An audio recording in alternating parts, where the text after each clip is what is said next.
नमस्ते दोस्तों, आज हम बात करने जा रहे हैं एक इम्पोर्टेंट टॉपिक जो लेजिस्लेशन ओरिएंटेड है, जिसका नाम है ILO यानी कि international labour organisation. International labour organisation exactly क्या है, उसके मेंबर्स क्या रहते हैं, उसका स्ट्रक्चर क्या रहता है, कौन कौन से कंट्रीज उसके मेंबर्स बन सकते हैं, उसके अंदर अलग अलग कन्वेंशंस, रिकमेंडेशंस या रिसर्च एक्टिविटीज क्या है, पब्लिकेशंस क्या होते हैं और इसका इम्पैक्ट हर एक कंट्री पे क्या होता है, और उसके बाद में हर कंट्री ILO के रिकमेंडेशंस और कन्वेंशन बेसिस पे क्या स्टेप्स लेती है। तो ये सब आपको आज स्टडी करना है ILO के अंदर। तो सबसे पहले देखते हैं ILO जो इंटरनेशनल लेबर ऑर्गेनाइजेशन है, उसकी ये ऑफिशियल वेबसाइट है ILO.org, जहां पे आपको आज की डेट में कितने मेंबर्स है, कितने कन्वेंशन से, कितने रिकमेंडेशन से, कितने रिसर्च पेपर से, पब्लिकेशन से, स्टैटिस्टिकल डेटा, ये सभी चीजें आपको यहाँ पे मिलेगी। तो ILO एक त्रिपक्षीय समिति यानी कि ट्राइपार्टाइट UN एजेंसी है जो 1919 में फॉर्म हुई थी, और जहां पे गवर्नमेंट्स, एम्प्लॉयर्स और वर्कर्स, तो ये तीन एलिमेंट जो इंपॉर्टेंट है, इसलिए उसको ट्राइपार्टाइट कहते हैं यानी कि त्रिपक्षीय समिति।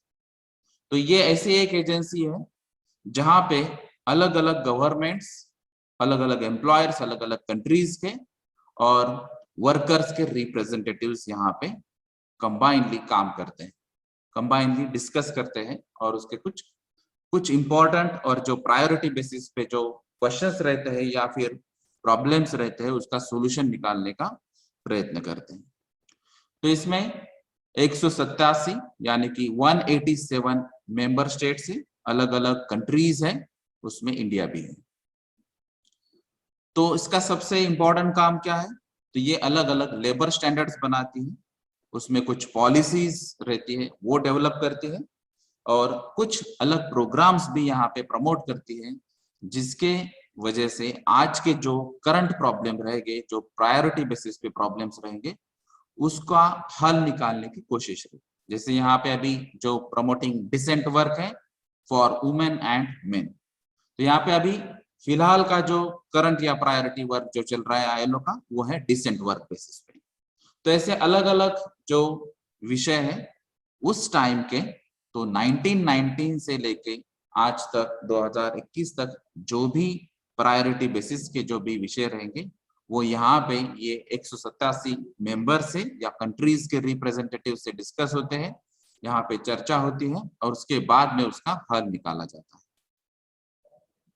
अभी ये जो ILO है, अगर आप इसमें अलग अलग सेक्टर्स देखेंगे, तो ILO का अलग अलग सेक्टर्स में कौन कौन से काम, तो यहाँ पे ये बहुत सारे सेक्टर्स है। जैसे यहाँ पे डेवलपमेंट एजेंडा है 2030 का, देन अप्रेंटिसशिप्स है, यानी कि जो डिप्लोमा या डिग्री स्टूडेंट्स रहते हैं, उनको फ्रेशर्स होने के बाद अगर जॉब करने में डिफिकल्टी आती है, दिक्कत आती है, तो उनको अप्रेंटिसशिप मिलनी चाहिए, यानी कि कुछ एक्सपीरियंस मिलना चाहिए। उस हिसाब से यहाँ पे अप्रेंटिसशिप बेसिस पे भी वो काम करते हैं।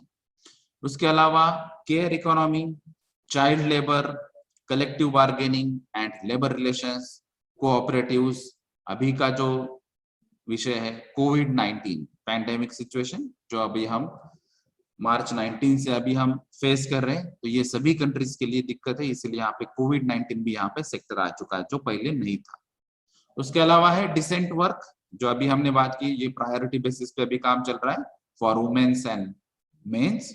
Digital labour platforms, disability and work, domestic workers, DW4SD resource platform, economic and social developments, employment injury insurance and protections, employment intensive investment, employment promotions, security, discrimination and equality, fair recruitment, labor human trafficking and slavery, freedom of association, future of work, gender equality, globalization, green jobs, HIV and AIDS, indigenous and tribal peoples, informal economy, labor inspection and administration, labor law, labor migration, और उसके अलावा जो है safety, health and work और बाकी के कुछ subjects.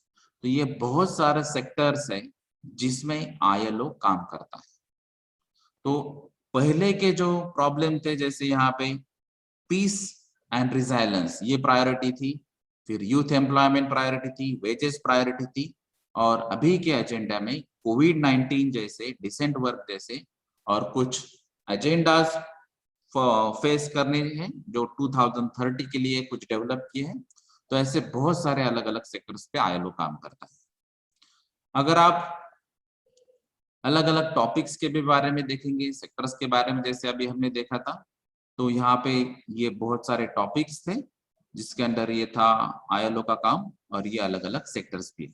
अगर आप सेक्टर वाइज, फील्ड वाइज जाएंगे तो यहाँ पे एग्रीकल्चरल फील्ड है, मेटल प्रोडक्शन फील्ड है, केमिकल इंडस्ट्रीज है, commerce, construction, education, finance services, food, drink, tobacco, forestry, health services, hotels, mining, mechanical electrical engineering, media, oil and gas, postal telecommunication, public services, shipping, textile, transport equipment and manufacturing और utilities. तो ये major sectors में वो काम करते हैं ILO. तो जैसे जैसे अलग अलग कंट्रीज की रिक्वायरमेंट आएगी, अलग अलग क्वेश्चंस आएंगे, प्रॉब्लम्स आएंगे, डिफिकल्टीज आएंगी, और वहां पे डिस्कस होगा, उस हिसाब से ये सेक्टर्स भी मॉडिफाई होते रहते हैं और ये टॉपिक्स भी अलग अलग मॉडिफाई होते हैं। तो जैसे जैसे प्रायोरिटी बेसिस पे कुछ डिफिकल्टीज आती है, तो वो प्रायोरिटीज बेसिस पे जो भी क्वेश्चन रहेगा, डिफिकल्टी रहेगी, वो सबसे पहले सॉल्व करना है, और इसी हिसाब से आईएलओ काम करता है। तो ये अगर आप 1919 से 2021 तक देखेंगे तो ये सेक्टर्स टॉपिक्स में एडिशन होते रहा है, और ये कंट्रीज के जो मेंबर्स हैं वो मेंबर्स में भी एडिशन होते चल रहा है। तो ये अलग अलग सेक्टर्स और टॉपिक्स हैं जहां पे आईएलओ काम करता है। अगर आप इसका बैकग्राउंड देखेंगे तो ये स्टार्ट हो चुका है 19 अप्रैल 1990 में, और इसका जो मेन मोटिवेशन था, ये क्यों फॉर्म हुआ था ये ऑर्गेनाइजेशन, तो इसका मेन मोटिवेशन था फर्स्ट वर्ल्ड वॉर। तो फर्स्ट वर्ल्ड वॉर जो हुआ था, तो ये महायुद्ध होने के बाद जहां पे डिस्ट्रक्शन बहुत ज्यादा हुआ था, उसके अलावा जो फैटलिटीज हुई थी, यानी कि बहुत सारी डेथ हो गई थी, और उसके बाद में भी सेकंड वर्ल्ड वॉर के लिए वहां पे कुछ चांसेस भी थे। यानी कि जो मेन एलिमेंट था पीस, शांति, तो ये यहाँ पे मिसिंग था, और इसी हिसाब से यहाँ पे जो ऑर्गेनाइजेशन फॉर्म हुई वो था इंटरनेशनल लेबर ऑर्गेनाइजेशन। यानी कि 19 अप्रैल 19 को ये जब फॉर्म हुआ था, तो उसका मेन टारगेट, मेन उद्देश्य था शांतता। तो अगर ओवरऑल अगर आप वर्ल्ड में देखेंगे तो पूरे विश्व में शांतता रहनी चाहिए, इसी हिसाब से इन्होंने काम किया था, और उसी हिसाब से उसके अलग अलग उद्देश्य बने थे। उसके बाद में ये कुछ कॉन्फ्रेंसेस भी उन्होंने ली, जहां पे इसको हम पीस कॉन्फ्रेंसेस कहते हैं।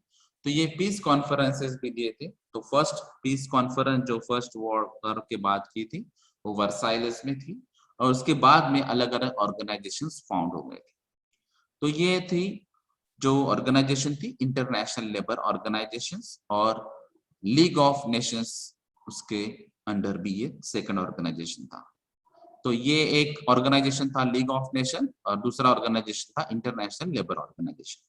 तो ये ऑर्गेनाइजेशन जो फॉर्म हुई थी, उनका मेन उद्देश्य था विश्व में शांति तैयार करना। तो इसमें जो फाउंडर मेंबर थे, यानी कि जो 1919 में ये जब स्टार्ट हुआ था, उसमें जो फाउंडर मेंबर थे, वो फाउंडर मेंबर में भारत यानी कि इंडिया भी एक फाउंडर मेंबर है। अभी जो उसका कंट्रीब्यूशन अगर आप देखेंगे आईएलओ का, तो उसमें इंडिया का 2.77% तक आईएलओ का बजट में कंट्रीब्यूशन था। अगर इसमें हिस्ट्री आप देखेंगे, उसके बाद में ये जो था लीग ऑफ नेशंस और आईएलओ, ये दो फॉर्म हुए थे अलग अलग पॉइंट्स, और उसके बाद में आईएलओ ये एक्चुअली ऑटोनॉमस बॉडी हो गई, और ये लीग ऑफ नेशंस भी सेपरेट आउट होगा। यानी कि जो भी इसका फंक्शनिंग होगा, जो भी राइट्स होंगे, जो रिस्पॉन्सिबिलिटीज होगी, ये दोनों के भी अलग अलग होगी। फिर उसके बाद में जो वर्ल्ड वॉर हुआ सेकंड, तो उसमें भी आईएलओ ने अलग अलग कुछ स्टेप्स लिए थे। तो वो स्टेप्स में से सबसे एक पहले स्टेप थे कि इन्होंने एक हेडक्वार्टर फाइनलाइज कर दिया। तो टेम्पररी जो हेडक्वार्टर था वो था मॉन्ट्रियल कनाडा में। और उसके बाद में 1946 में उन्होंने यूनाइटेड नेशंस ऑर्गेनाइजेशंस जब आई थी, तो आईएलओ ने भी वहां पे पार्टिसिपेट किया था, और आईएलओ ने भी जो भी उनका ऑब्जेक्टिव्स था, जो उद्देश्य थे, उनके साथ शेयर किए थे। तो ये यूनाइटेड नेशंस ऑर्गेनाइजेशंस भी आईएलओ के बेसिस पे ही काम करता है। इसीलिए आईएलओ का अगर मेंबर होना है तो यूनाइटेड नेशंस के ऑर्गेनाइजेशंस का अगर आप मेंबर है तो आप डायरेक्टली वहां पे मेंबर हो सकते हैं। ये 1946 में फाइनलाइज हुआ। उसके बाद में जो 1969 में उन्होंने 50th एनिवर्सरी सेलिब्रेट किया था, क्योंकि ये 1919 में फॉर्म हुआ था। 50 साल होने के बाद 1969 में ये जब उन्होंने सेलिब्रेट किया था तो उनको नोबेल पीस प्राइज मिला था, क्योंकि 1919 में फर्स्ट वर्ल्ड वॉर के बाद इनका जो मेन उद्देश्य था जो पूरे विश्व में शांति फैलाना, इसीलिए इनको नोबेल पीस प्राइज भी मिला है 50 साल के काम के बाद। अभी अगर आप आईएलओ में देखेंगे तो आईएलओ में सबसे ज्यादा जो कोड्स प्रैक्टिसेस जो हम कहते हैं उसको हम कहते हैं कन्वेंशंस एंड रिकमेंडेशंस। तो अगर आप देखेंगे तो यहाँ पे नियर अबाउट 400 के ऊपर कन्वेंशंस और रिकमेंडेशंस है। यही मेन बैकबोन है, यही मेन स्ट्रेंथ है आईएलओ का। तो इंटरनेशनल लेबर ऑर्गेनाइजेशंस में ये जो कन्वेंशंस और रिकमेंडेशंस है यही मेन काम करते हैं, और इसके बेसिस पे ही पूरे जो कोड्स एंड प्रैक्टिसेस है, जो डिस्कशंस है, जो गाइडलाइंस है अलग अलग कंट्रीज के लिए, या रूल्स एंड रेगुलेशन है, इसी बेसिस पे काम करते हैं। इसमें सबसे स्टार्टिंग में जो मेन कंट्रीब्यूशन था वो पॉइंट्स या सब्जेक्ट्स थे ह्यूमन राइट्स, सोशल जस्टिस और लेबर वेलफेयर। तो ये जो तीन मेजर एलिमेंट थे स्टार्टिंग में, इसी के बेसिस पे ये आईएलओ के बहुत सारे कन्वेंशंस और रिकमेंडेशंस फॉर्म, यानी कि बहुत सारे स्टैंडर्ड्स फॉर्म। तो इसका मेन थॉट क्या था आईएलओ के पीछे? तो ये जब स्टार्ट हुआ था तो सबसे हमने पहला देखा था कि पीस के लिए, यानी कि शांति के लिए यहाँ पे इन्होंने स्टार्ट किया था। उसका मेन था सोशल जस्टिस। तो ये पूरे सोसाइटी में, कम्युनिटी में अलग अलग अवेयरनेस के प्रोग्राम्स लेते थे, कोड्स ऑफ प्रैक्टिसेस लेते थे, और कुछ प्रोग्राम्स के उद्देश्य ऐसे थे कि जिसकी वजह से ये फर्स्ट वर्ल्ड वॉर के बाद और सेकेंड वर्ल्ड वॉर के बीच में यहाँ पे कम से कम जो डैमेजेस थे, फैटेलिटीज थी, यानी कि डेथ जो थी वो कम से कम होना चाहिए, इस हिसाब से वो काम करते थे, और उस हिसाब से भी अवेयरनेस प्रोग्राम्स रखते थे। तो इसमें सबसे इंपॉर्टेंट था कि ये जो उद्देश्य था ये पूरा करने के लिए गवर्नमेंट्स, एम्प्लॉयर्स और ट्रेड यूनियंस, ये अलग अलग जो एलिमेंट्स थे ये यहाँ पे कंबाइन आ चुके थे। तो यहाँ पे अलग अलग कंट्रीज के गवर्नमेंट्स आ चुकी थी, उनके रिप्रेजेंटेटिव्स, उनकी थिंकिंग, थॉट प्रोसेस, और एम्प्लॉयर्स जो थे, यानी कि जो कंपनी या फैक्ट्री के जो ओनर रहते हैं वो एम्प्लॉयर्स, और उसके अलावा जो ट्रेड यूनियंस यानी कि वर्कर्स के यूनियंस जो भी रहते थे, वर्कर्स के रिप्रेजेंटेटिव्स, उनके यूनियन लीडर्स, ये सभी अलग अलग एलिमेंट्स यहाँ पे आ चुके थे। और ये जो तीन एलिमेंट थे इसके लिए इसको ट्राइपार्टाइट यानी कि त्रिपक्षीय समिति यहाँ पे कहा जाता है। अभी इसके जो मेन आईएलओ के एलिमेंट्स तो स्टार्टिंग में तो जो हमने पढ़ा था अभी, सोशल जस्टिस, यूनिवर्सल पीस और ह्यूमन डिग्निटी के हिसाब से यहाँ पे आईएलओ ने काम कर लिया। और आईएलओ का जो मेन नाम था वो इसी एलिमेंट्स की वजह से था। तो यहाँ पे ये इंटरनेशनल लेवल पे जो लेबर के प्रॉब्लम्स आते हैं उनको सॉल्व करने के लिए ये इंटरनेशनल लेबर ऑर्गेनाइजेशन फॉर्म हुआ है। तो यहाँ पे ये मेन काम करता है लेबर ओरिएंटेड, और ये लेबर के प्रॉब्लम्स फाइनलाइज करके उसको सोल्यूशन देने का ट्राई करते हैं, और इसीलिए इसको इंटरनेशनल लेबर ऑर्गेनाइजेशन, यानी कि एक कंट्री का लेबर जो है उसके प्रॉब्लम्स अलग हो सकते हैं, दूसरे कंट्री के लेबर के प्रॉब्लम्स अलग हो सकते हैं। तो अलग अलग कंट्रीज के जो भी जनरलाइज लेबर प्रॉब्लम है और जो प्रायोरिटी बेसिस पे सबसे पहले सॉल्व करना चाहिए, उस हिसाब से अगर आपको काम करना है तो उस हिसाब से आपके कॉन्फ्रेंसेस, मीटिंग्स, डिस्कशंस और एजेंडा उस हिसाब से फाइनलाइज होगी।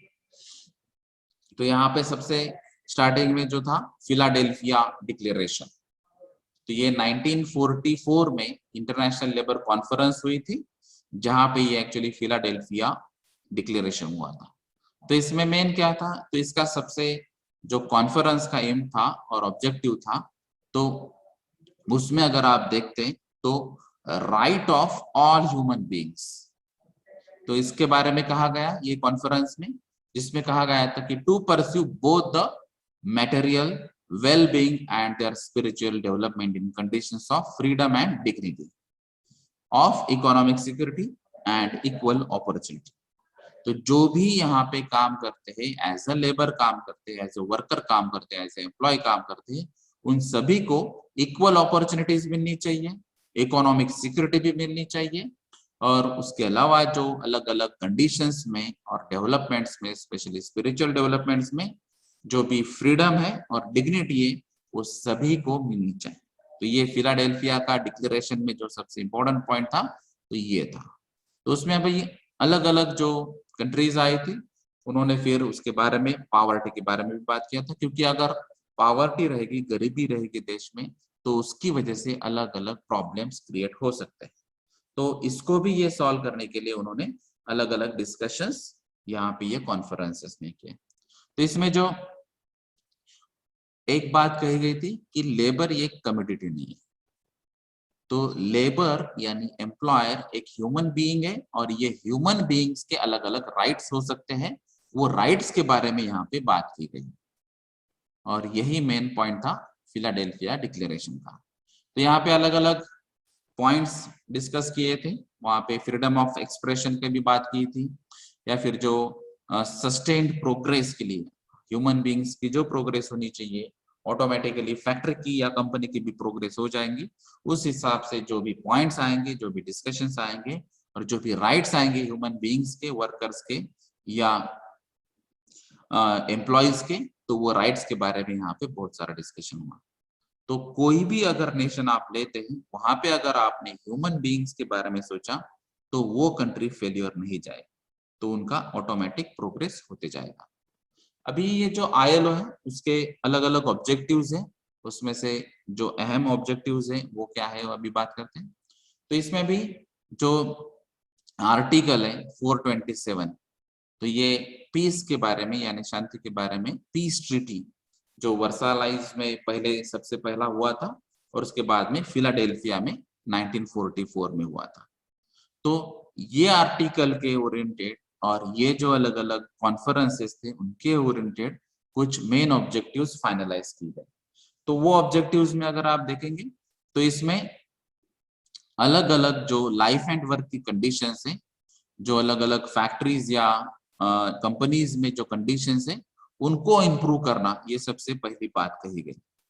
तो उसमें जो कंडीशंस थी, वो अगर उसमें अगर अच्छी इंप्रूवमेंट हुई, जैसे अगर आप स्टार्टिंग में देखेंगे, तो पहले 8 घंटे का जो काम था, उसकी जगह 12 घंटे का काम पहले हुआ करता था। फिर जो महिलाएं थी, यानी कि जो वुमेन्स थी, अगर उनका जो टाइम था, उसके लिए कोई रिस्ट्रिक्शंस नहीं था, लेकिन उसके बाद में इंप्रूवमेंट हुई कि अगर आप 6 AM टू 6 PM तक आप काम करवा सकते हैं, लेकिन 6 PM के बाद वो ऑप्शनल रहेगा। अगर उसके बाद में अगर आप देखेंगे, तो जैसे सेफ्टी, हेल्थ और वेलफेयर के बारे में अच्छी इंप्रूवमेंट्स हो चुकी है।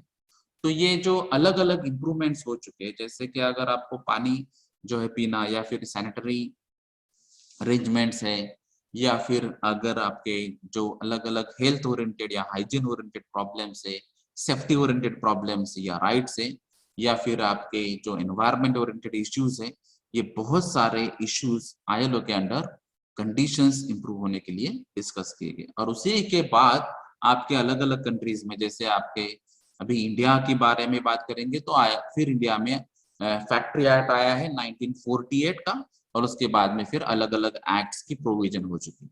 तो ये 1944 में जब फिलाडेल्फिया डिक्लेरेशन हुआ था, उसके बाद में ये अलग अलग ऑब्जेक्टिव्स फाइनलाइज हुए, और जैसे अभी इंडिया में उसका इम्पैक्ट हुआ है 1948 में फैक्ट्री एक्ट आया। तो ऐसे बहुत सारे ऑब्जेक्टिव्स यहाँ पे हैं, जैसे यहाँ पे कुछ स्टैंडर्ड्स आपको फाइनलाइज करने हैं, तो आपके ILO यानी कि इंटरनेशनल लेवल पे आपके स्टैंडर्ड्स कुछ होंगे, और उसके गाइडलाइंस के बेसिस पे आपके कंट्रीज में आपको अलग अलग एक्ट्स या रूल्स एंड रेगुलेशंस बनाने हैं, या फिर स्टैंडर्ड्स बनाने। तो ये पूरा जॉइंट एफर्ट रहेगा गवर्नमेंट का, मैनेजमेंट का और लेबर का।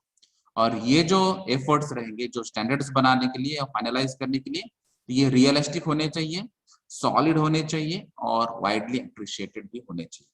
क्योंकि ये जो स्टैंडर्ड्स आप बना रहे हैं तो ये वर्कर्स के लिए स्टैंडर्ड बना रहे हैं, उसमें एम्प्लॉय रहेगा और एम्प्लॉयर्स भी रहेगा और गवर्नमेंट इसको कंट्रोल करेगा, इंस्पेक्ट करेगा, सुपरवाइज करेगा। तो इसीलिए गवर्नमेंट भी यहाँ पे आएगा।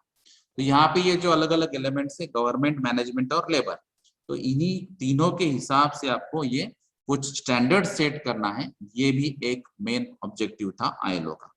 उसके अलावा जो अलग अलग ट्रेनिंग्स देनी चाहिए, अवेयरनेस प्रोग्राम्स होने चाहिए। तो जो भी हमने अभी तक अलग अलग सेक्टर्स या टॉपिक्स की बात की, उस हिसाब से भी अलग अलग ट्रेनिंग्स होनी चाहिए। तो इसी हिसाब से आपको अलग अलग training institutes, international institutes labour studies में होनी चाहिए। ये भी एक उद्देश्य था।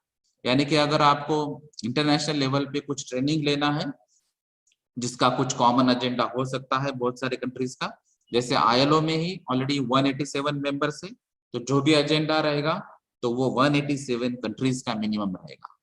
तो इस हिसाब से भी आप कुछ अलग काम कर सकते हैं। उसके अलावा उन्होंने एक उद्देश्य रखा था कि ये जो अलग अलग रिसर्च फील्ड्स हैं, जो पब्लिकेशन है, ये भी होने चाहिए। जैसे यहाँ पे जो हमने सेक्टर्स देखे थे, यहाँ पे हमने अलग टॉपिक्स देखे थे या फिर फील्ड्स देखी थी, वो फील्ड में जो भी नया काम करते होंगे, रिसर्च ओरिएंटेड कुछ काम करते होंगे, तो वहां पे उसका जो डेटा होगा वो पब्लिश होना चाहिए। तो जो भी आपने रिसर्च किया तो शायद वो रिसर्च आपके बहुत सारे कंट्रीज में काम आ सकता है। जैसे हमने बात कही थी कि आईएलओ में 187 मेंबर्स है, तो अगर ये रिसर्च पब्लिश हुआ तो 187 मेंबर्स और उसकी कंट्रीज को ये ऑटोमेटिक पब्लिकेशन जाने वाला है।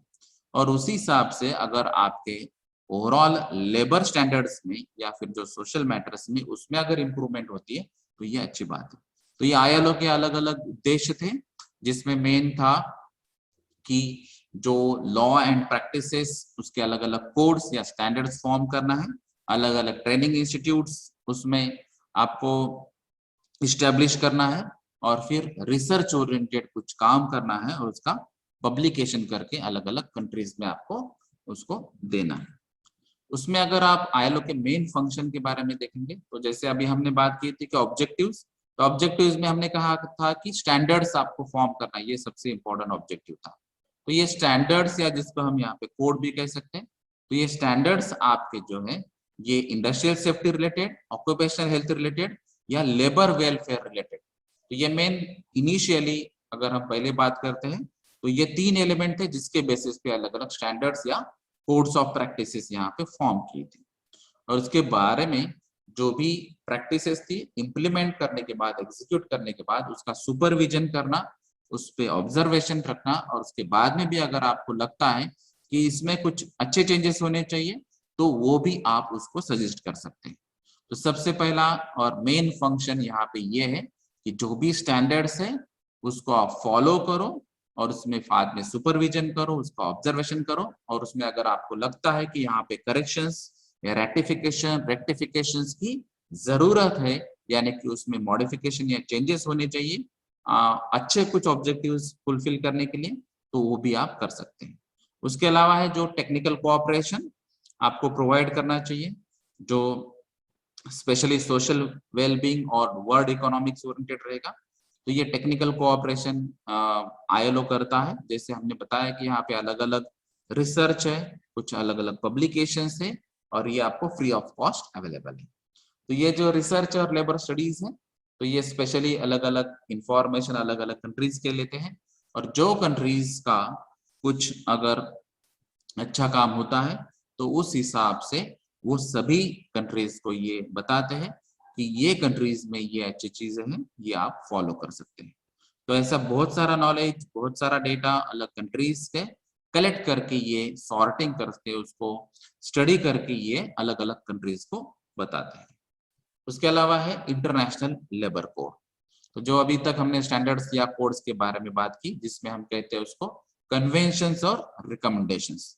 तो ये अलग अलग आईएलओ के जो कन्वेंशन और रिकमेंडेशंस है, तो उसके लिए अलग अलग कॉन्फ्रेंसेस होती है, मीटिंग्स होता है, डिस्कशंस होता है, और उसके बाद में ये फाइनलाइज किया जाता है।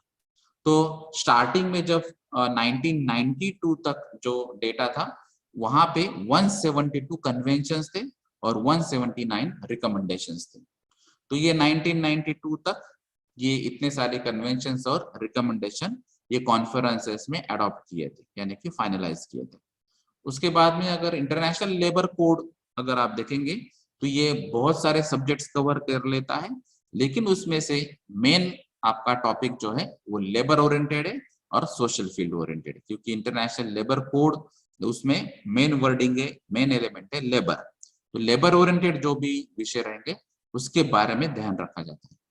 उसके बारे में जो अलग अलग प्रॉब्लम्स अगर रहते हैं, जैसे अभी कोविड-19 ये स्पेसिफिक लेबर ओरिएंटेड प्रॉब्लम नहीं था, लेकिन ये लेबर भी उसमें सफर कर रहा था। इसी वजह से जो भी मोस्ट अर्जेंट प्रॉब्लम्स रहते हैं वो टाइम के, तो उसके बेसिस पे पहले डिस्कशन होता है, उसके बेसिस पे अलग अलग डिसीजंस होते हैं, सॉल्यूशंस आते हैं और उसके बाद में फिर उसके कन्वेंशंस या रिकमेंडेशंस आते हैं।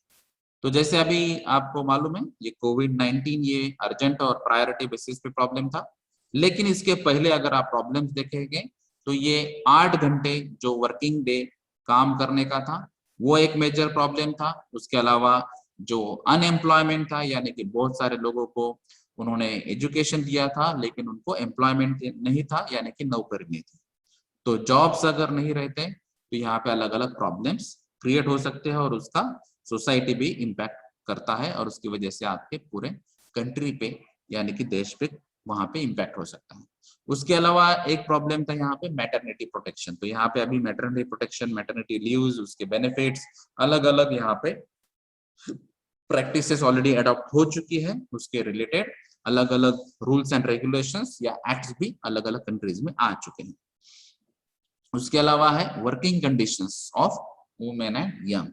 तो यहाँ पर भी अभी इसके बारे में ऑलरेडी डिस्कशंस हो चुके हैं, कुछ कन्वेंशन और रिकमेंडेशन पास हो चुके हैं और उसके बेसिस पे अलग अलग कंट्रीज में, जैसे इंडिया में भी अभी ये कंडीशंस ऑलरेडी अडॉप्ट हो चुकी है। उसमें एक्ट्स और रूल्स जो है, जैसे अभी फैक्ट्री एक्ट 1948 है, उसमें भी एक स्पेसिफिक टॉपिक लिया गया है। तो स्पेशली यंग चिल्ड्रंस या चाइल्ड या वुमन या मैन, ये सब अलग अलग डेफिनेशंस दी रखी है और ये डेफिनेशंस के हिसाब से उनके अलग अलग कंडीशंस भी दी रखी है।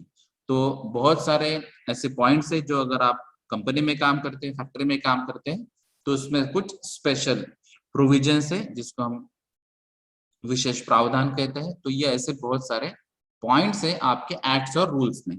तो ये जब एक्ट्स और रूल्स के बारे में हम बात कर रहे हैं तो ये पहले इंटरनेशनल लेवल पे डिस्कशन होते हैं, कॉन्फ्रेंसेस में फाइनलाइज होते हैं, गाइडलाइंस तैयार हो जाते हैं जिसको हम कन्वेंशन और रिकमेंडेशंस कहते हैं। उसके बाद में जैसे अगर हम इंडिया की बात करेंगे तो इंडिया में जब नेशनल लेवल पे कुछ गाइडलाइंस फॉलो होती है तो उसको हम एक्ट कहते हैं और उसके बेसिस पे अगर स्टेट लेवल पे अगर कुछ गाइडलाइंस फॉलो होती है तो उसको हम रूल कहते हैं। जैसे अगर महाराष्ट्र है तो महाराष्ट्र फैक्ट्री रूल। तो महाराष्ट्र फैक्ट्री रूल 1963 ये एक्चुअली रूल है सिर्फ आपके महाराष्ट्र स्टेट के लिए। और जब मैं फैक्ट्री एक्ट की बात कर रहा हूँ तो ये नेशनल लेवल पे एक्ट है, यानी कि गाइडलाइंस है। लेकिन उसके पहले अगर आप इंटरनेशनल लेवल पे जो भी प्रायोरिटी बेसिस पे या मोस्ट अर्जेंट बेसिस पे जो भी प्रॉब्लम्स रहते हैं उसके बारे में जो गाइडलाइंस है उसी हिसाब से एक्ट्स और रूल्स के हिसाब से उसमें चेंजेस होते हैं। अभी जो हमने बात की थी टेक्निकल कोऑपरेशन, ये आईएलओ का भी एक मेन ऑब्जेक्टिव है। तो टेक्निकल कोऑपरेशन में अलग अलग पॉइंट्स क्या आते हैं, तो उसमें आता है man power planning, choice of technology, small scale industry development, assistance in training policies and systems, occupational health and safety और इंडस्ट्री रिलेशंस।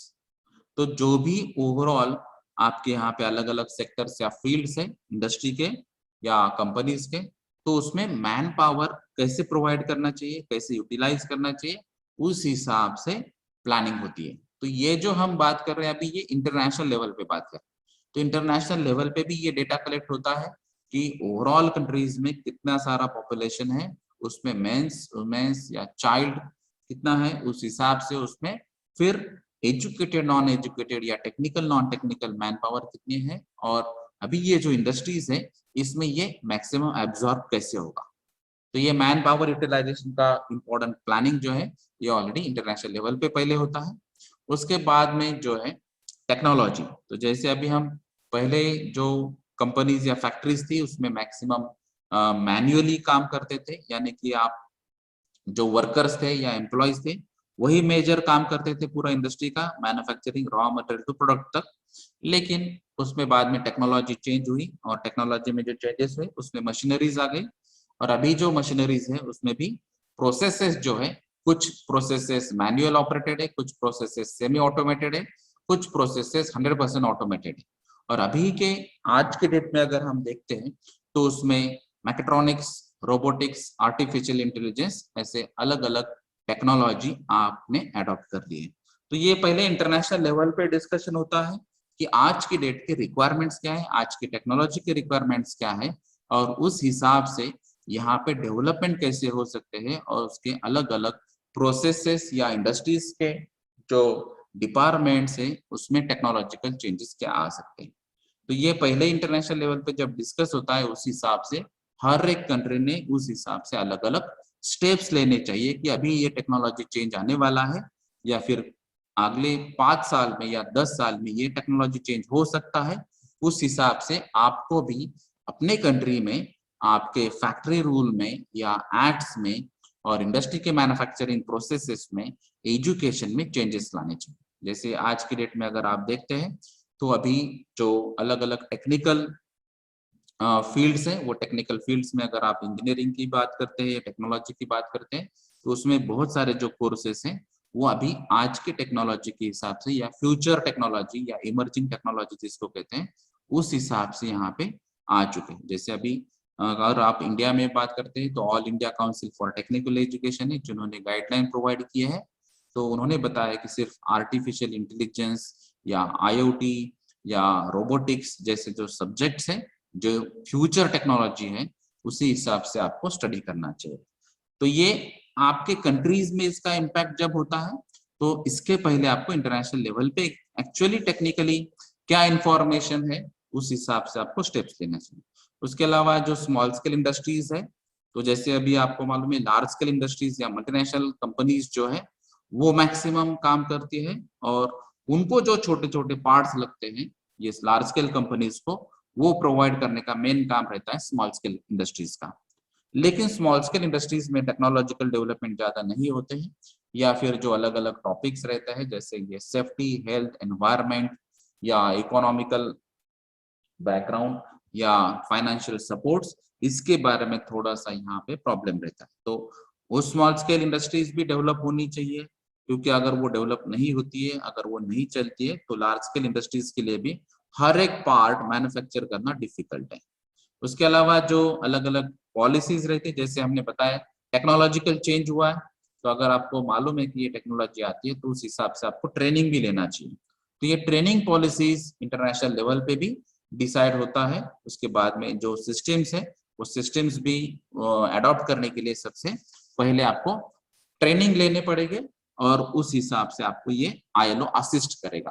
तो ILO के अलग अलग ट्रेनिंग्स प्रोग्राम्स भी रहते हैं, कुछ पॉलिसीज डिसाइड रहती है, और उसके रेफरेंस से आप आपके कंट्रीज के या फिर आपके स्टेट्स के या फिर आपकी कंपनीज के पॉलिसीज भी फाइनलाइज कर सकते हैं। उसके अलावा सबसे इम्पोर्टेंट टॉपिक है ऑक्यूपेशनल हेल्थ एंड सेफ्टी। जैसे अभी हमने जो पढ़ा है कोविड-19 के बारे में डिस्कस किया है, तो उस हिसाब से कोविड-19 की वजह से आपको हेल्थ ओरिएंटेड कितना इंपॉर्टेंस देना चाहिए ये आपको अभी पता चला है। उसके अलावा जो भी एक्सीडेंट्स होते हैं, चाहे वो फायर हजार्ड्स की वजह से हो, केमिकल हजार्ड्स की वजह से हो, मैकेनिकल हजार्ड्स की वजह से हो, वो एक्सीडेंट्स में बहुत सारे फैटेलिटीज होते हैं, डेथ्स होते हैं और मटेरियल डैमेज भी होता है। तो ये सब फैटेलिटीज यानी कि ह्यूमन बीइंग और उसमें फिर जो मटेरियल है, इसको अगर लॉसेस जो है उसको अवॉइड करने के लिए आपको सेफ्टी पे भी ध्यान देना पड़ेगा। तो ऑक्यूपेशनल हेल्थ और सेफ्टी ये एक इम्पोर्टेंट फैक्टर है, उसके लिए आपको ILO गाइड करेगा, जो भी टेक्निकल डेटा रहेगा वो भी आपको प्रोवाइड करेगा। और इसमें फिर इंडस्ट्रियल रिलेशंस, तो शायद अलग अलग इंडस्ट्रीज अलग अलग कंट्रीज में हो सकती है, या फिर एक ही कंट्रीज में भी सिमिलर इंडस्ट्रीज हो सकती है। तो इसमें रिलेशंस डेवलप होने चाहिए, जिसकी वजह से अगर यूएस में, यूके में, कनाडा में अगर सिमिलर इंडस्ट्री है जो मैं आज चला रहा हूँ, तो वो सिमिलर इंडस्ट्री है, वहां पे जो भी अच्छी चीजें होगी वो शायद आपको यहाँ पे प्रोवाइड करेंगे, और उसके रिलेटेड जो भी गाइडेंस है वो आपको शायद प्रोवाइड करके आपके इंडस्ट्रीज में भी कुछ अच्छे मॉडिफिकेशन यहाँ पे हो सकते हैं, जिसकी वजह से शायद आपकी ओवरऑल इंडस्ट्री की ग्रोथ भी हो जाएगी, प्रॉफिट भी मिलेगा, और जो भी अलग अलग एलिमेंट्स है जिसके बारे में हम बात कर रहे हैं, यानी कि लेबर की बात कर रहे हैं हम, या फिर ऑक्यूपेशनल हेल्थ सेफ्टी के बारे में बात कर रहे हैं, या फिर जो ह्यूमन बीइंग के जो अलग अलग राइट्स है उसके बारे में बात कर रहे हैं, या टेक्नोलॉजिकल डेवलपमेंट की बात कर रहे हैं, ये सभी एलिमेंट्स शायद यहाँ पे ग्रो हो पाएंगे। तो यहाँ पे इसीलिए इंडस्ट्रियल रिलेशंस भी आपको अच्छी तरह से मेंटेन करना चाहिए, इसीलिए भी आपको ILO हेल्प कर सकता है। तो ये अलग अलग टेक्निकल कोऑपरेशन के अंदर एलिमेंट्स थे। उसके अलावा था रिसर्च एंड इंफॉर्मेशन। तो अभी जो हमने कहा था, जैसे अभी कोविड-19 पैंडेमिक ये नई सिचुएशन थी, उस हिसाब से अलग अलग काम करना पड़ा, और उस हिसाब से रिसर्च भी करना पड़ा, और उसके बेसिस पे आपको फिर गाइडेंस प्रोवाइड किए गए।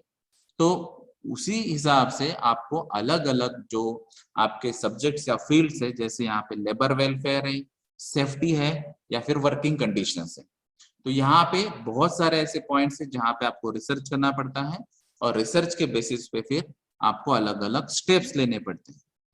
तो ये जो रिसर्च आप करते होंगे शायद वो इंटरनेशनल लेवल पे, नेशनल लेवल पे, स्टेट लेवल पे, या लोकल लेवल पे, लेकिन अगर उसका बेनिफिट सभी को हो सकता है, तो वो जो आपने रिसर्च किया है उसका पब्लिश करना जरूरी है। इसीलिए यहाँ पे पब्लिकेशंस की भी प्रोविजन ILO ने की है, और ये जो पब्लिकेशंस रहेंगे, ये पब्लिकेशन यहाँ पे ये सर्कुलेट करेंगे वर्ल्ड वाइड।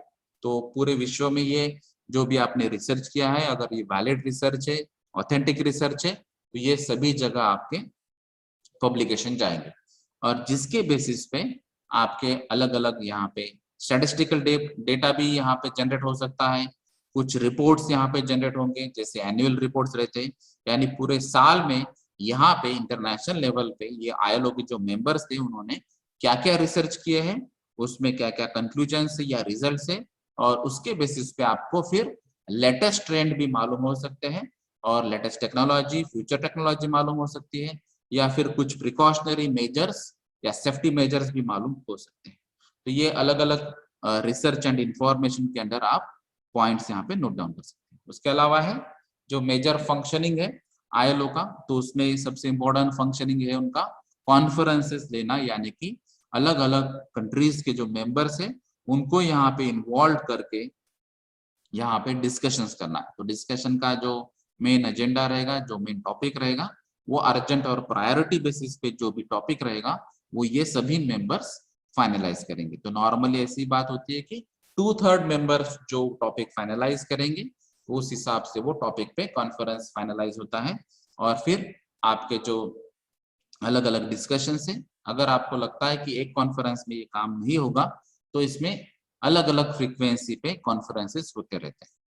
तो यहाँ पे ये कॉन्फ्रेंसेस में गवर्नमेंट, एम्प्लॉयर और वर्कर, ये मेन रिप्रेजेंटेटिव्स आएंगे, और उनके अलग अलग व्यूज रहेंगे, और वो व्यूज के हिसाब से यहाँ पे फाइनल कंक्लूजन यहाँ पे आएगा, और वो रहेगा आपका कन्वेंशन। तो अगर आपके कॉन्फ्रेंसेस में कुछ डिस्कशंस के रिजल्ट्स फाइनलाइज होते हैं, तो उसको हम कहते हैं कन्वेंशंस। अभी ये कन्वेंशंस के बाद में फिर अलग अलग कंट्रीज में कुछ गाइडलाइंस प्रोवाइड होते हैं, या फिर कुछ एक्ट्स बनते हैं, रूल्स बनते हैं। अगर उसके बाद में कुछ वहां पे लैक्यूनास या लूप होल्स आते हैं, कुछ बातें रह गई वो कन्वेंशंस में, और आपको जब इम्प्लीमेंट करने के बाद या एग्जीक्यूट करने के बाद पता चला कि यहाँ पे ये प्रॉब्लम्स थे, या फिर ये यहाँ पे पॉइंट्स कुछ ऐड करना चाहिए था, यानी कि इसको बोलते हैं हम रैटिफिकेशन या रेक्टिफिकेशन, यानी कि जो मेन फाइनल डिसीजन था वो डिसीजन में भी अभी चेंजेस करना पड़ेंगे। तो अच्छी चीज अगर आपको करनी है तो उसमें चेंजेस करना जरूरी है। तो ये चेंजेस जो रहते हैं उसको हम रिकमेंडेशन कहते हैं, यानी कि किसी कंट्रीज के एम्प्लॉयज ने या एम्प्लॉयर ने या गवर्नमेंट ने किसी रिप्रेजेंटेटिव ने कुछ अच्छा रिकमेंडेशन दिया है, अगर वो वैलिड है और वो एडॉप्टेड हो चुका है, तो उसको हम रिकमेंडेशंस कहते हैं। तो ऐसे बहुत सारे कन्वेंशंस और रिकमेंडेशंस अलग अलग कॉन्फ्रेंसेस में आते हैं। तो यहाँ पे जो भी पॉइंट्स डिस्कस होते हैं उसके लिए यहाँ पे एक कमिटी है जिसको हम ट्राइपार्टाइट बॉडी यानी कि परमानेंट ट्राइपार्टाइट बॉडी कहते हैं, और उसमें बहुत सारे अलग अलग मेंबर्स रहते हैं। तो जो भी डिस्कशन होते हैं वो इंटरनेशनल लेवल पे होते हैं, उसमें कुछ सोशल पार्टनर्स भी एंगेज होते हैं और कुछ स्पेसिफिक सेक्टर्स या इकोनॉमिक एक्टिविटी ओरिएंटेड भी डिस्कशन हो सकता है। तो ये जो मेन आईएलओ के फंक्शंस है, तो ये अलग अलग एरिया के हैं, इसलिए इसको मल्टी डिसिप्लिनरी एरियाज कहते हैं। तो ये इकोनॉमी के बारे में भी बात कर रहे हैं, हम हेल्थ के बारे में भी बात कर रहे हैं, सेफ्टी के बारे में भी बात कर रहे हैं, या फिर जो एग्रीकल्चरल फील्ड है, केमिकल फील्ड है, या फिर फाइनेंशियल फील्ड से, ये सभी के बारे में हम अलग अलग बात कर रहे हैं। इसीलिए यहाँ पे ये मल्टी डिसिप्लिनरी एरियाज यहाँ पे डिस्कशन होता है, कॉन्फ्रेंसेस होती है, और उसके बेसिस पे फिर ये फाइनलाइज होता है। फिर इसका स्ट्रक्चर क्या है, तो हमने पहले ही कहा है कि ये ट्राइपार्टाइट ऑर्गेनाइजेशन है, जिसमें वर्कर्स, एम्प्लॉयर और गवर्नमेंट का जो रिप्रेजेंटेटिव्स है, ये अलग अलग यहाँ पे कमिटी मेंबर्स यहाँ पे आते हैं। तो इसका मेन जो ऑफिस है, सेक्रेटरिएट जिसको हम बोलते हैं, ये जेनेवा स्विट्जरलैंड में। और यहाँ पे अगर आप बॉडीज में देखेंगे तो इसमें international labour conferences, governing body और इंटरनेशनल लेबर ऑफिस, ये 3 मेजर बॉडीज है जिसके बेसिस पे आईएलओ चलता है। तो ये स्ट्रक्चर में अगर आप देखेंगे तो स्ट्रक्चर में ये 3 एलिमेंट्स है, international labour conference, governing body और इंटरनेशनल लेबर ऑफिसेस। अभी जो इंटरनेशनल लेबर ऑर्गेनाइजेशन है उसकी मेंबरशिप जो रहती है, तो वो मेंबरशिप 1919 से स्टार्ट हो चुकी है, और उसके लिए अलग अलग मेंबर्स भी है। जैसे यहाँ पे स्टार्टिंग में हमने बताया था कि ये 1919 में आप डायरेक्टली मेंबरशिप ले सकते थे, और उसका उद्देश्य जो था, वो उद्देश्य से अगर आप काम करना चाहते तो वो मेंबर्स बन चुके हैं, जिसको हम फाउंडर मेंबर कहते हैं। तो ये फाउंडर मेंबर जब 1919 में होते, उसके बाद में कुछ अलग अलग स्टेट्स यहाँ पे मेंबर्स हुए हैं। जैसे यहाँ पे 1945 में जो ओरिजिनल मेंबर थे यूएन के, यूनाइटेड नेशंस के, वो यहाँ पे आईएलओ के मेंबर हो गए थे।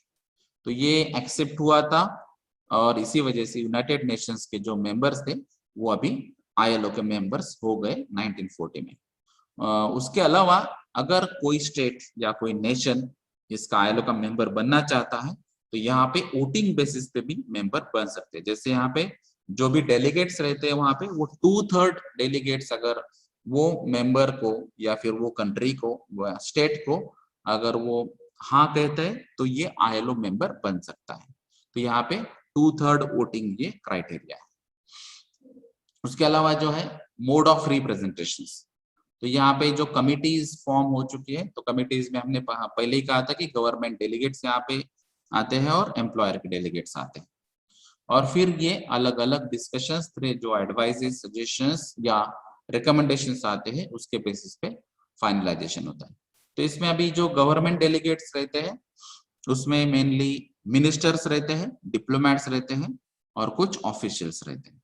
तो ये गवर्नमेंट रिलेटेड जो भी कामकाज संभालते हैं, गवर्नमेंट ऑर्गेनाइजेशंस में क्या सिस्टम्स रहता है, गवर्नमेंट सिस्टम्स में क्या प्रॉब्लम्स आते हैं, या फिर सुपरविजन ऑब्जर्वेशंस के लिए इश्यूज क्या आते हैं, इसके ओरिएंटेड ये गवर्नमेंट डेलीगेट्स जो रहते हैं वो गवर्नमेंट डेलीगेट्स यहाँ पे बताएंगे। उसके अलावा जो है उसमें एम्प्लॉयज भी रहेंगे, वर्कर्स के भी डेलीगेट्स रहेंगे, और वो उनके ओरिएंटेड काम, जैसे अभी एम्प्लॉयज या कंपनी के ओनर रहते हैं, तो उनको दिक्कत क्या आती है, ये सभी चीजें या सभी सेक्टर्स या सभी टॉपिक संभालने के लिए, और फिर वर्कर्स को प्रॉब्लम्स क्या आते हैं। तो ये सभी जो वर्कर, एम्प्लॉय और गवर्नमेंट जो है, ये 3 एलिमेंट अलग अलग व्यूज यहाँ पे रखेंगे, और उस हिसाब से यहाँ पे कामकाज रहेगा। तो यहाँ पे ये हर एलिमेंट्स का, यानी कि वर्कर, एम्प्लॉय और गवर्नमेंट का हर एक बात सुनना, ये सबसे पहली बात है। इसीलिए यहाँ पे हर एक को इक्वल राइट्स दिया है, तो वो बात अपनी कह सकते हैं, और जो भी बातें कहेंगे उसके बाद में ये सभी मेंबर्स डिसाइड करेंगे कि किसका प्लस माइनस है, या फिर कहाँ पे मॉडिफिकेशन हो सकता है, और उसके बाद में फाइनल गाइडलाइंस क्या प्रोवाइड करनी चाहिए। तो ये यहाँ पे अलग अलग पॉइंट्स डिस्कस होंगे, और फाइनलाइजेशन, जिसको हम एडॉप्टेशन कहते हैं, ये कन्वेंशन एडॉप्ट हो जाएगा। उसके बाद में है रिप्रेजेंटेशन। तो गवर्निंग बॉडी जो है यहाँ पे, तो ये एग्जीक्यूटिव काउंसिल रहती है, और उसमें 3-3 साल के बाद ये गवर्निंग बॉडी चेंज होती रहती है। तो ये गवर्निंग बॉडी में हमने जो पहले कहा था कि ये एक्चुअली मेजर एलिमेंट है, जैसे हमने पहले गवर्नमेंट एम्प्लॉय और एम्प्लॉयर, तो एम्प्लॉय यानी कि वर्कर रिप्रेजेंटेटिव, तो ये 3 एलिमेंट्स में से ये एक एलिमेंट है और ये गवर्निंग बॉडी में आता है। तो ये गवर्निंग बॉडी में अगर आप ओवरऑल मेंबर्स देखेंगे तो इसमें पहले 56 मेंबर्स थे, जिसमें 28 जो थे गवर्नमेंट के थे, 14 जो मेंबर्स थे ये वर्कर्स के रिप्रेजेंटेटिव थे और जो 14 मेंबर्स थे ये एम्प्लॉयर्स के रिप्रेजेंटेटिव थे। यानी कि 50% पार्ट ये गवर्नमेंट रिप्रेजेंटेटिव है और उसमें 25% पार्ट ये वर्कर्स और एम्प्लॉयर रिप्रेजेंटेटिव रहते हैं। तो ये गवर्निंग बॉडी फॉर्म होती है और उसके बाद में फिर इसमें जो अलग अलग डिस्कशंस होते हैं उसके बेसिस पे फाइनलाइजेशन होता है कि यहाँ पे चीफ इंडस्ट्रियल इम्पोर्टेंस किसको देना है, या फिर ये मेंबर्स के जो मेन लीडर है या फिर नेक्स्ट टू लीडर है, सेक्रेटरीट है, ये सब अलग अलग पोजीशंस जो रहती है ये अलग अलग पोजीशंस यहाँ पे आती है। जैसे अभी हमने जो बात की थी कि इसमें जो चीफ इंडस्ट्रियल इम्पोर्टेंस रहता है, जैसे अभी ये 28 मेंबर है ये गवर्नमेंट के, तो 28 मेंबर में से 10 जो मेंबर्स ये चीफ इंडस्ट्रियल इम्पोर्टेंस रखते हैं, तो ये इंपॉर्टेंट कैटेगरी है और उसमें भी इंडिया 10 में से एक मेंबर है, यानी कि चीफ इंडस्ट्रियल इम्पोर्टेंस। तो इसमें अभी वाइस प्रेसिडेंट रहते हैं 2, एक प्रेसिडेंट रहता है, 2 वाइस प्रेसिडेंट रहते हैं और प्रेसिडेंट जो है वो गवर्नमेंट रिप्रेजेंटेटिव वाला मेंबर ही रहेगा। उसके अलावा है इंटरनेशनल लेबर ऑफिस, तो ये ऑफिस में क्या होता है, ये जेनेवा में जो स्विट्जरलैंड में ऑफिस है, उसके अलावा जो ऑफिसेस है रीजनल ऑफिसेस जिसको कहता है, यानी कि मेन ऑफिस जो है वो जेनेवा का है और बाकी के रीजनल ऑफिसेस है जो एशिया और पैसिफिक के लिए, Latin America, Africa, Arab states and Europe में। तो इसमें जो ऑफिसेस है और जो मेन ऑफिस है उसमें जो मेन पर्सन काम करते हैं उसको बोलते हैं डायरेक्टर जनरल, डीजी। तो ये आईएलओ का डायरेक्टर जनरल है जो चीफ एग्जीक्यूटिव रहता है ऑफिस का। तो ये डीजी अपॉइंट करेगा अलग अलग गवर्निंग बॉडी के मेंबर्स, गवर्निंग बॉडी फाइनलाइज करेगा और फिर उसमें सेक्रेटरी जनरल कौन रहेगा, उसमें फिर अलग अलग जो कॉन्फ्रेंसेस रहते हैं वो कॉन्फ्रेंसेस के लिए अलग अलग सेक्रेटरी रहते हैं, वो भी अपॉइंटमेंट ये डायरेक्टर जनरल फाइनलाइज करेगा। उसके अलावा जो ये जो डीजी है ये 10 साल के लिए काम कर सकता है, इसका जो टर्म है, जैसे गवर्निंग बॉडी के लिए हमने 3 साल देखे थे, अभी ये जो डायरेक्टर जनरल है ये 10 साल के लिए काम कर सकता है। उसमें फिर जो ऑफिस है वो ऑफिस में भी अलग अलग डीजीज यहाँ पे आप अपॉइंट कर सकते हैं।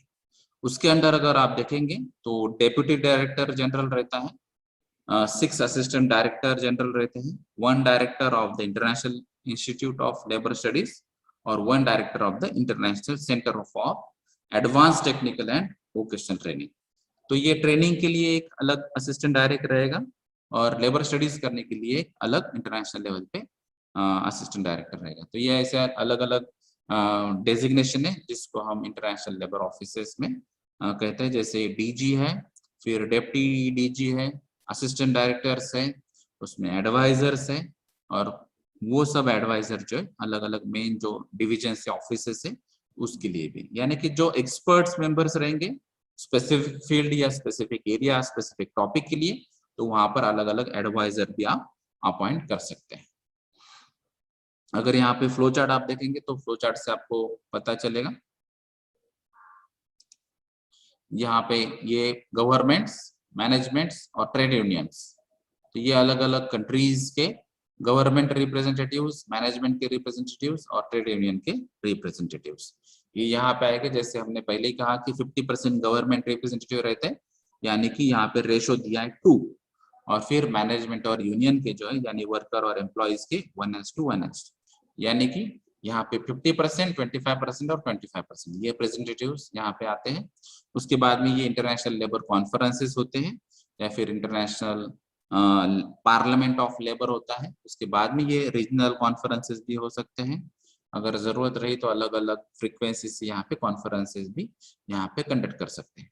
तो यहाँ पे जो गवर्निंग बॉडी बनती है, ये अभी हमने जो डिस्कस किया था कि 56 मेंबर्स है, उसमें भी गवर्नमेंट रिप्रेजेंटेटिव 28 रहते हैं, मैनेजमेंट यानी कि जो एम्प्लॉयर है उसके 14, और जो वर्कर है यानी कि ट्रेड यूनियन से उसके 14। उसके अलावा जो इंटरनेशनल लेबर ऑफिसेस है और उसके जो अलग अलग सेक्रेटरीट रहते हैं, तो इसमें रीजनल ऑफिसेस भी है, मेन ऑफिसेस जेनेवा में है, और इसके लिए अलग अलग एक्सपर्ट्स या पैनल ऑफ एक्सपर्ट्स भी रहते हैं, इंडस्ट्रियल कमिटीज भी रहती है, international institute of labour studies भी रहते हैं, और ट्रेनिंग के लिए भी अलग रहते हैं। तो ये अभी हमने जो बातें डिस्कस की, यही सब फ्लो चार्ट ओरिएंटेड यहाँ पे पिक्टोरियल पॉइंट ऑफ व्यू दी गई। अब ये जो इंटरनेशनल कमिटी है, लेबर कमिटी, तो यहाँ पे इसका फंक्शनिंग कैसे होता है, तो इसमें सबसे पहले वो फर्स्ट टास्क करते हैं कि यहाँ पे अलग अलग जो स्टैंडर्ड्स है, कन्वेंशंस और रिकमेंडेशन करना, तो वो फाइनलाइज करना। उसके लिए अगर आपको कॉन्फ्रेंसेस लेने की जरूरत है, वो कॉन्फ्रेंसेस प्लानिंग करना, उसके लिए अलग अलग प्रोग्राम्स या सब प्रोग्राम्स या रीजनल कॉन्फ्रेंसेस आपको वर्कआउट करनी है, तो वो भी आपको कर सकते हैं। उसके लिए अलग अलग फोरम आप जनरेट कर सकते हैं, उसमें अलग अलग जो क्वेश्चंस है, प्रॉब्लम्स है, डिफिकल्टीज है, वो आप वहां से अलग अलग कंट्रीज या मेंबर्स से कलेक्ट कर सकते हैं, और उसके बाद में जो कॉन्फ्रेंस में डिस्कशन होगा, तो उसका जो फाइनल आउटपुट है वो एज अ रिजोल्यूशन यहाँ पे पास हो जाएगा, और उसके बेसिस पे गाइडलाइंस फाइनलाइज हो जाएगी। तो ये मेन फंक्शन है ये कमिटीज का। तो जो भी फाइनलाइज होता है, उसके बाद में भी अगर कुछ चेंजेस करना है, तो उसको हम नॉर्मली अमेंडमेंट्स कहते हैं, और यहाँ पे आईएलओ में उसको रिकमेंडेशंस कहते हैं। अभी जो गवर्निंग बॉडी है, तो ये गवर्निंग बॉडी सबसे मेन काम करती है, जो अभी हमने बात की थी, अलग अलग कॉन्फ्रेंसेस या मीटिंग्स लेना है, डिसीजंस लेना है, उसके डॉक्यूमेंटेशन बनाना है, उसको क्रॉस चेक करना, या फिर जो अलग अलग उसके हिसाब से ट्रेनिंग्स के लिए ऑर्गेनाइजेशन करना है, या फिर लेबर ओरिएंटेड कुछ स्टडीज करना है, ये सभी डिसीजन ये गवर्निंग बॉडी लेती है। तो इसमें सबसे इम्पोर्टेंट जो रहता है वो डायरेक्टर जनरल ये सभी बातें फाइनलाइज करता है, लेकिन उसके लिए अलग अलग जो मेंबर्स रहते हैं और उसके लिए जो बजट रहता है, ये सब फाइनलाइज करने की रिस्पॉन्सिबिलिटी ये डीजी की यानी कि डायरेक्टर जनरल की रहती है। उसमें फिर जो सेक्रेटरीट रहता है, जो अभी हमने बात की कि एक्चुअल एग्जीक्यूशन या इम्प्लीमेंटेशन का जो पार्ट रहता है, यानी कि अभी ये सभी डॉक्यूमेंट्स बनाना है, उसका एजेंडा फाइनलाइज करना है, फिर उसके रजिस्ट्रेशन करवाना है, फिर ये जो कन्वेंशन या रिकमेंडेशन जो बनते हैं, ये सब मेन चीजें सेक्रेटरीट कहता है।